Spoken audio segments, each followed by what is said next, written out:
எனக்கு தெரிஞ்ச வரைக்கும் அந்த அக்காட்ஸ்கி கூட்டத்தோட தலைவன் மாதரா உச்சிஹாவா இருக்க வாய்ப்பு இருக்கு. உங்களால உறுதியா சொல்ல முடியுமா? இப்படி ஒரு சம்பவம் நடக்க வாய்ப்பே இல்லையே.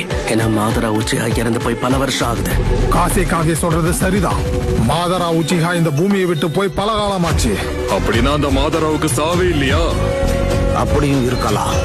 அப்படின்னா அவன் மனுஷனே கிடையாது, ஒரு விதமான மிருகம் தான் சொல்லணும். 90s சமன்படுத்த இருக்கிற ஒரே ஒரு உச்சிஹா அது மாதரா மட்டும்தான். சந்தேகமே வேண்டாம், மாதராவால முடியாதது எதுவுமே இல்லை.